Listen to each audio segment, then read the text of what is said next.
So let's begin with our first speaker, Ola, my colleague from the European office.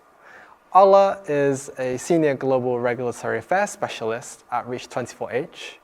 She holds a master's degree in advanced cosmetic sciences from the University of Bologna and brings valuable experience from ECHA, the European Chemical Agency, and CIFIC, the European Chemical Industry Council, and has rich experience helping companies navigate global regulatory requirements. So without further ado, I would like to welcome Ola. The floor is yours, Ola. Hello, everyone, and welcome. My name is Ola Lilay. I am a senior at Reach24H Europe, and I'm happy to be the presenter of this webinar that will focus on giving an overall guidance to cosmetic compliance in the EU and UK. This webinar is part of this year's Chemical Regulatory Annual Conference, known as CRAC Conference, which this year marks its 17th edition. Through this presentation and in the next 40 minutes, we will help you interpret the compliance requirements in the EU and UK and share our years of experience and insights in this field.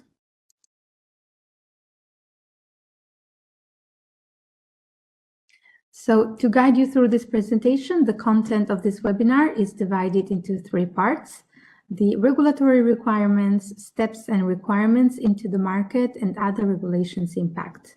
In the first part, we will discuss the authorities and associations which are related to cosmetic compliance in the EU and UK, the developments of the cosmetics regulations, and the scope of application of such regulation. In the EU, it is the European Commission that is the main executive body. It is responsible for setting the legal framework for cosmetics in the EU and proposing revisions to regulations in light to new scientific progress.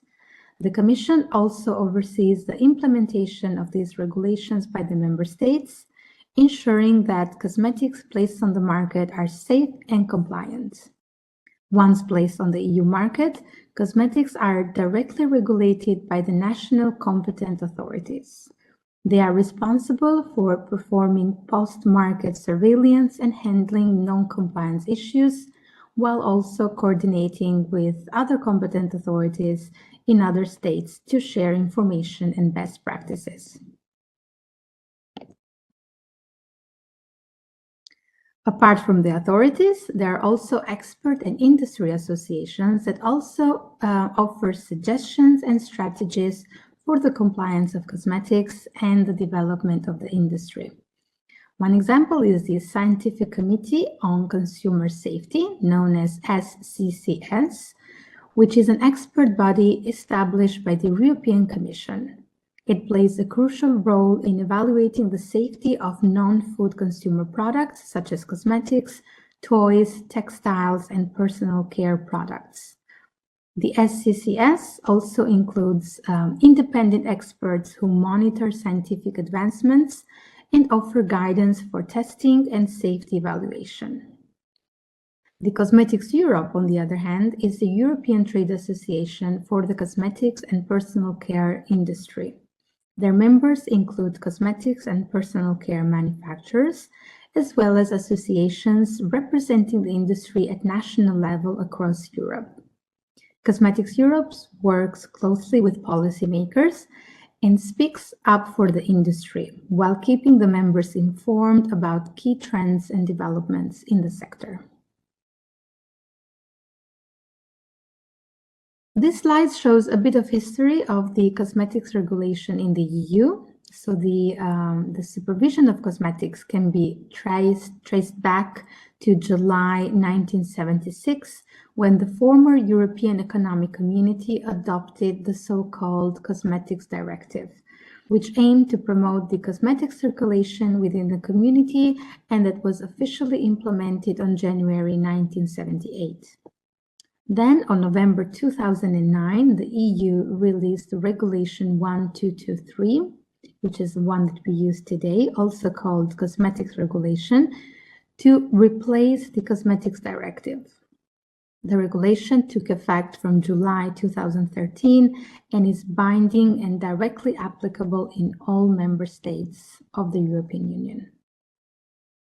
UK, on the other hand, since the end of the transition period of Brexit, cosmetics placed on the UK market are subject to independent supervision by the UK. The competent authority is the Office for Product Safety and Standards, OPSS, which is a sub-department of the UK Government Department for Business, Energy and Industrial Strategy. It acts as the national regulator for most consumer products, excluding food, medicines and vehicles, and is responsible for improving the legal framework that defines product safety and measuring standards. The enforcement authority in the UK is the Trading Standards. They gather important intelligence to combat rogue traders and tackle priorities, while also delivering national and regional consumer protection enforcement. And just like the EU, there are also expert and industry associations in the UK as well. The Scientific Advisory Group on Chemical Safety in Consumer Products, SAGCS, is a scientific advisory group which is commissioned by the OPSS, and their mission is to assess risks and provide advice on the safety of substances in consumer products, and also assist in the safety assessment of substances in cosmetics, and also guide the UK government in decisions. CTPA, which is the Cosmetics, Toiletry and Perfumery Association, it is the UK trade association that represents all types of companies which are involved in the making, selling, supplying cosmetics and personal care products. It acts as the voice of the UK industry and provides interpretation and guidance of the regulatory matters. They also provide information on the media, to the media on the safety and efficacy issues, and they support UK and governments together with the external stakeholders. Before UK's withdrawal from the EU, cosmetics that were placed on the market were uniformly regulated in accordance with the EU regulation. After that, the Secretary of State provided a framework for the enforcement of the regulation, and on March 2019, the Secretary of State made the Product Safety and Metrology Amendment, which came into force on January 31st, 2020. And starting January 1st, 2021, the transition period of Brexit has ended, and until now, 5 amendments have been made by the Secretary of State on the Regulation 1223 on cosmetics products. It is important to notice that the EU cosmetics regulation is applicable to all economic areas. So the European Economic Area, EEA, which includes not only 27 EU member states, but also Iceland, Liechtenstein, and Norway. The UK cosmetics regulation is applicable to Great Britain, including England, Wales, and Scotland. Regarding Northern Ireland, based on the Windsor framework, cosmetics on the Northern Ireland market are still regulated by the EU cosmetics regulation. That is to say that if a product is to enter the markets of Northern Ireland and England, it is necessary to ensure compliance with both the EU and UK regulations. Now we move on to the second part of the presentation, which will talk about steps and requirements to enter these markets. Starting with the cosmetic definition, in the EU and the UK, different types of products must comply with different regulatory requirements. Therefore, before placing a product on the market, the first step is to determine the product type and whether it falls within the definition of cosmetics. According to the EU and UK cosmetics regulation, a cosmetic product is defined as any substance or mixture which is intended to be placed in contact with the external parts of the human body or teeth and mucous membranes of the oral cavity, with the exclusive aim of cleaning, perfuming, changing the appearance, protecting, keeping them in good condition, or correcting body odors. By this definition, so to determine whether a product is a cosmetic or not, we need to consider at least three factors: form of matter, application site, and the main functions of the product. For each product to be placed on the EU and/or UK market, it is mandatory to have a responsible person, RP, which is based either in EU and UK. So the RP can be a legal or natural person, for example, a manufacturer, importer, or distributor that is located in the EU or UK. They can act as RP, or they can also designate another person or company to act as RP on their behalf who accepts this duty in writing. The RP must ensure that the products are safe and compliant with the regulation and has several responsibilities, such as their name and address must be placed on the product label.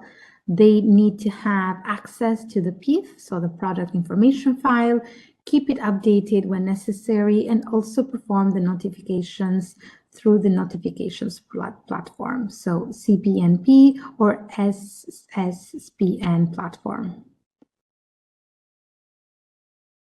Regarding labeling requirements for cosmetic products to be made available in the EU and UK markets, the labels must contain these mandatory labeling elements. So the product name needs to be detailed enough for the specific identification of the product. As we mentioned, the name and address of RP needs to be indicated. This information can be abbreviated and it needs to be highlighted if several addresses are indicated on the label. The function and claims, they need to be also placed on the label unless it is clear from the presentation. The list of ingredients shall be indicated according to certain rules and may be indicated on the packaging alone.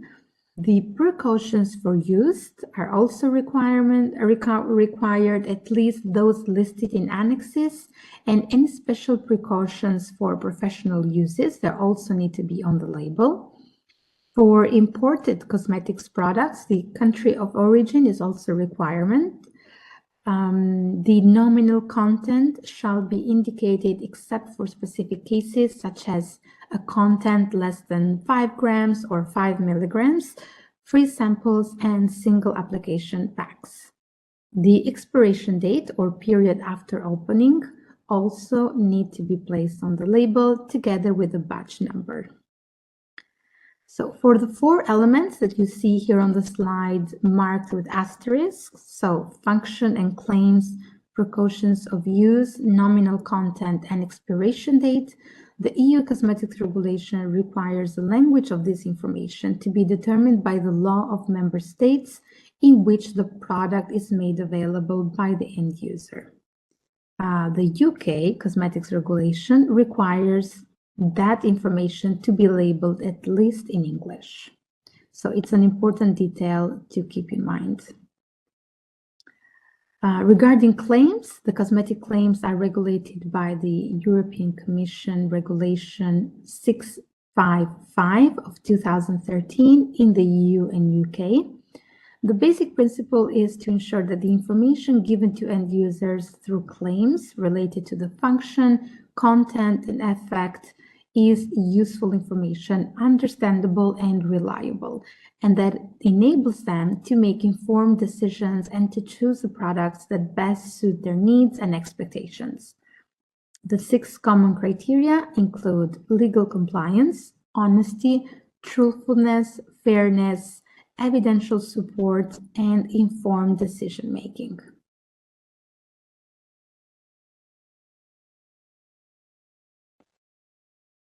So in the next slide, we will see the requirements regarding the ingredients. So the ingredients that are used in cosmetics formulas, these are all highly regulated by the annexes of the EU and UK Cosmetics Regulation.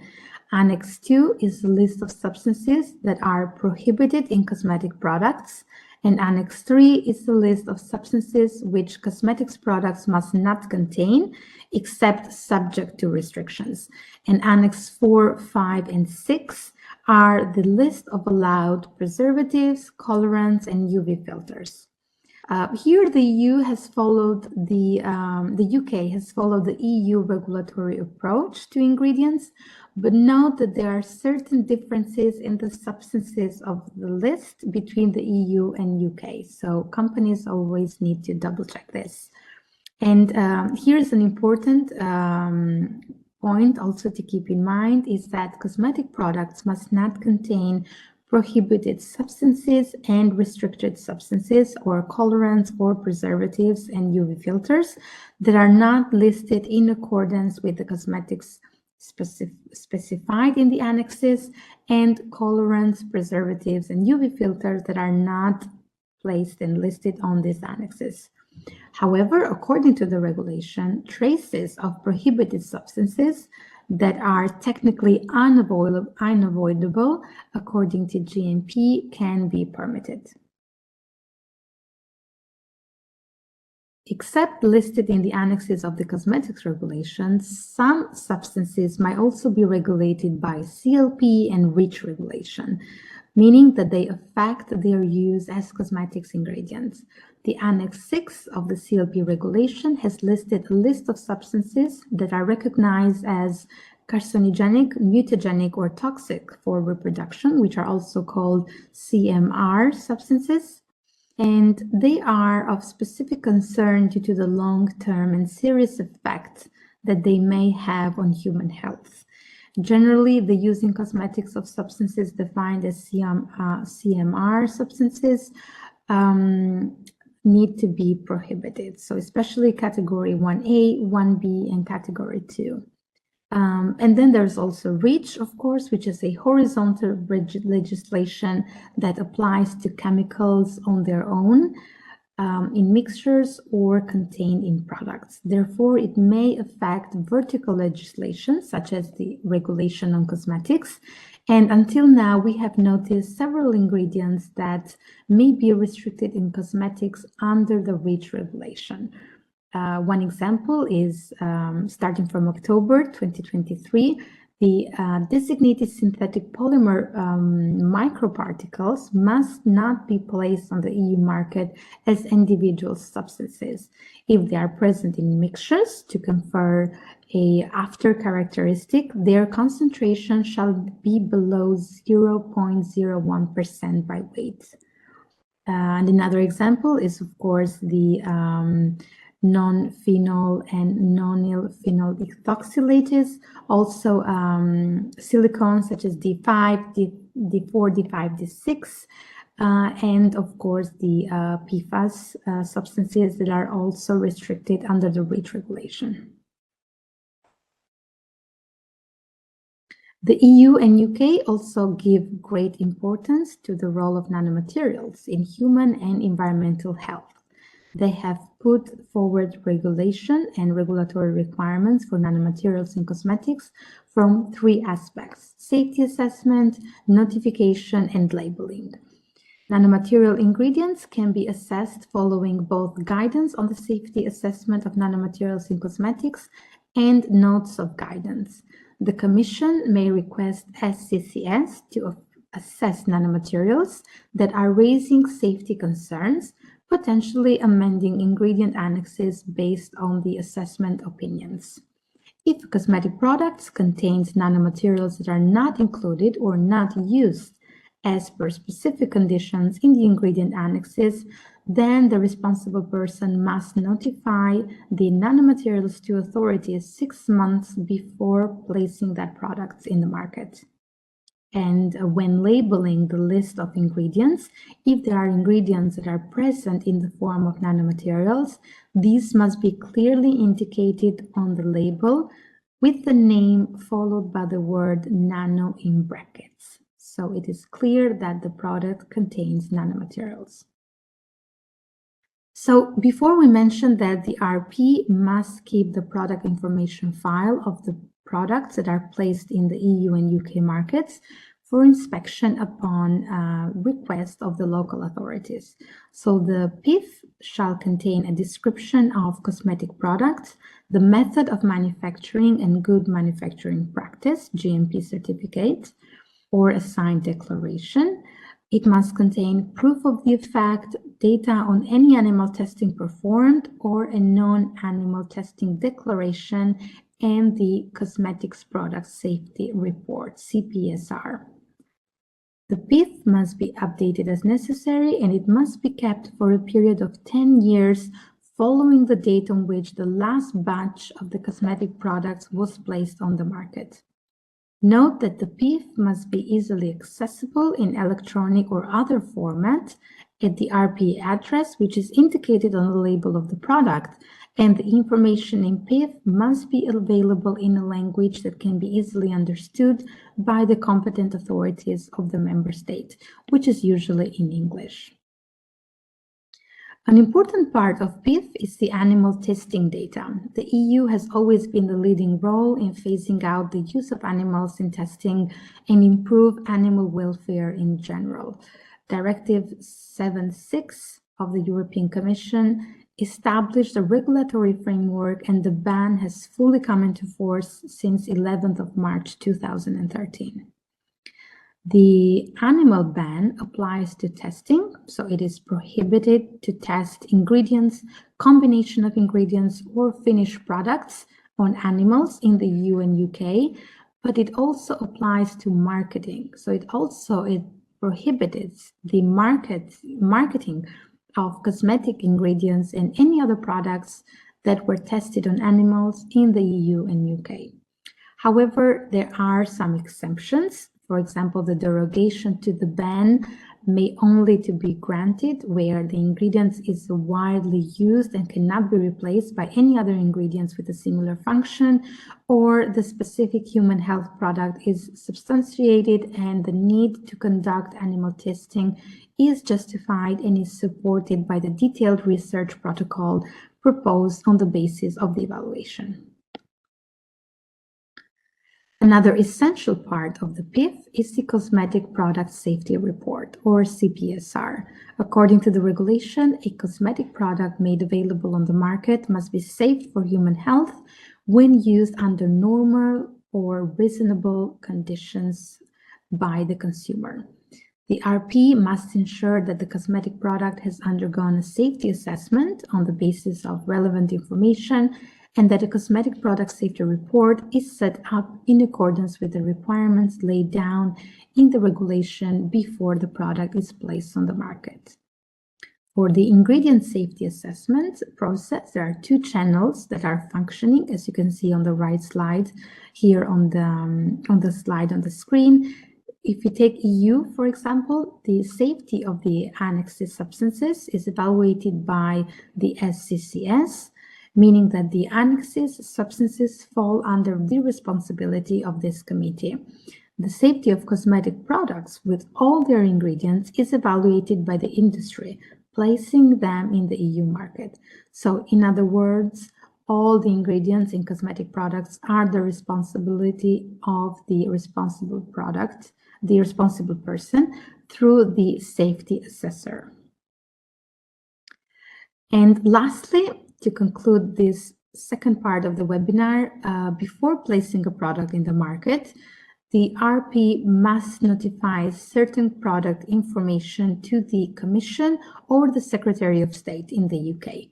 This can be done through online portals. So for those products that are to be placed in the EU and Northern Ireland market, the RP must make notification on the Cosmetic Product Notification Portal.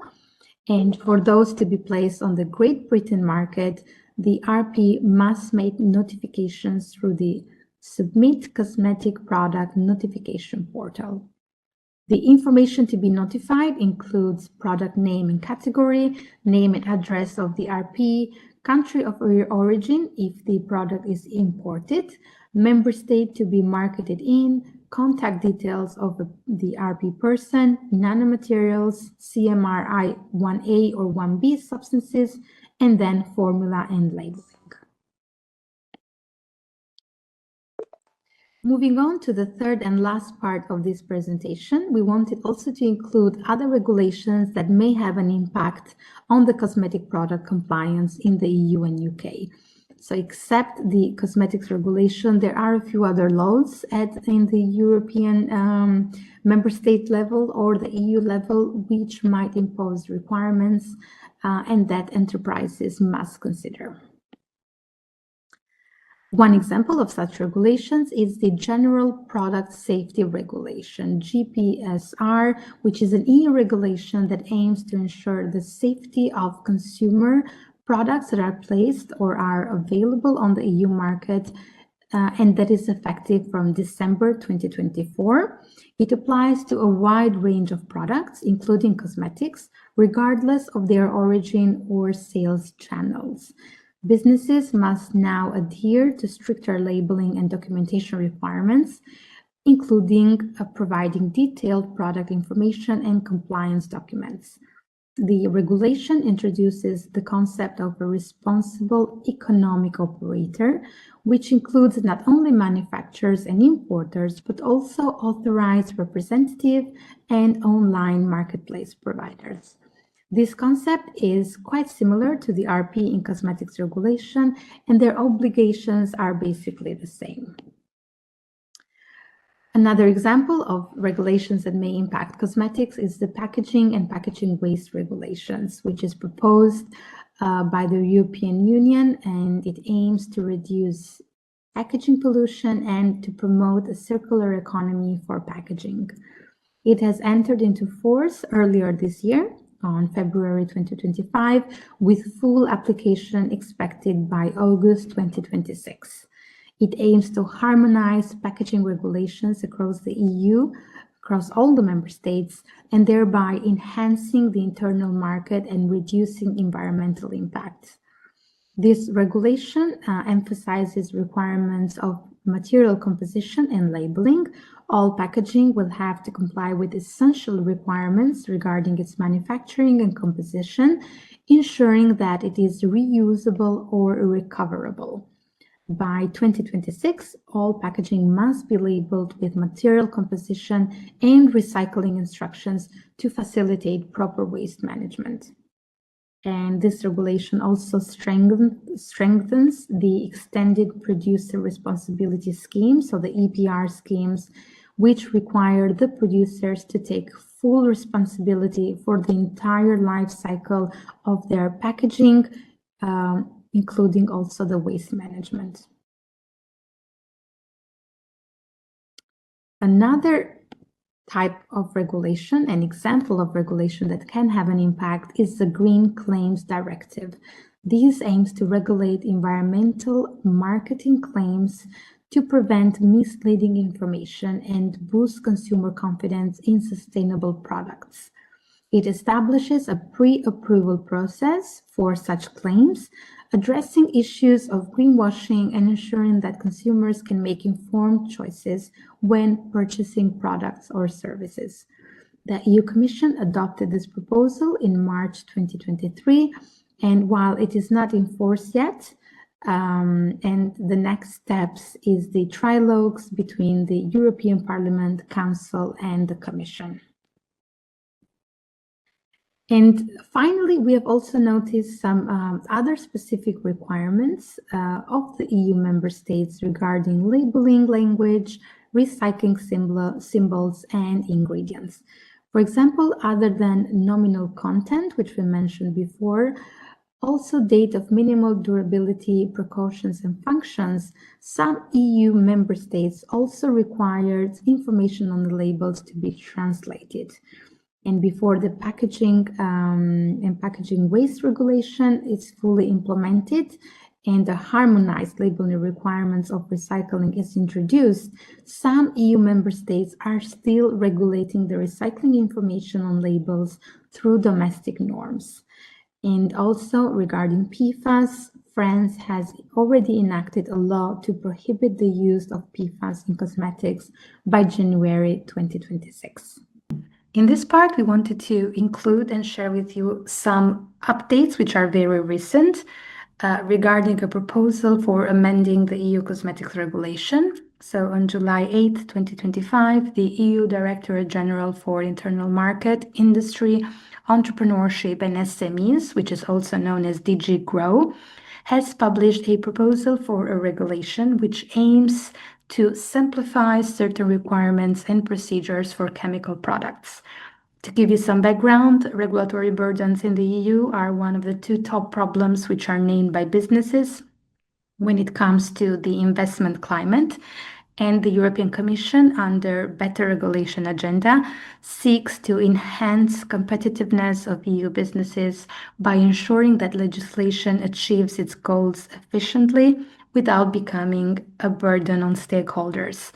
And this has caused over 50 amendments of the EU cosmetics regulation annexes from 2013 to 2025 that have taken place to ensure consumer safety, harmonize market rules, and promote a level playing field within the cosmetics sector. Obviously, this doesn't come without challenges, as frequent changes in regulatory classifications require repeated reformulation and adjustments to company portfolios, which lead to rising operational and compliance costs. So in the next few slides, I will go through the proposed amendments of the EU cosmetics regulation. So the first amendment regards the addition of colorants, preservatives, and UV filters to annexes of the regulation. So there's now an article outlining the procedural steps, the role of the European Commission, and the responsibility of the Scientific Committee on Consumer Safety is reaffirmed in this case. Another change regards the procedure for prohibition and requesting derogation from the ban regarding CMR substances. So now these steps include the following. So they aim to establish a fixed period of submission of derogation requests, introduce transitional periods, simplify the criteria for derogation, clarify the approach to natural complex substances, and establish a ban triggered by CMR classification solely on the basis of dermal exposure. Another change regards the pre-notification requirement for products that contain nanomaterials. This obligation now can be removed to reduce unnecessary burden, and the requirements related to the provision of the relevant pieces of information will be transferred to the CPSR to ensure the same level of consumer safety and appropriate enforcement. Another change regards the publication of the glossary of cosmetics ingredients. So this obligation will be removed. So no, it's not necessary to compile the glossary, and this aims to enable businesses and competent authorities to rely on the internationally recognized nomenclature and relevant information provided electronically in the Commission database. And last but not least, the reporting on market surveillance actions by member states.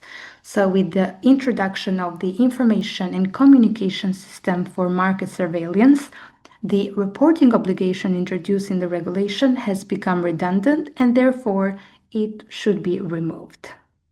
And this brings us to the end of the content, but I would like to mention that Reach24H offers comprehensive support to companies to ensure cosmetic compliance through what was mentioned so far. So RP service, notification through the portals, CPSR preparation, and also product information file preparation.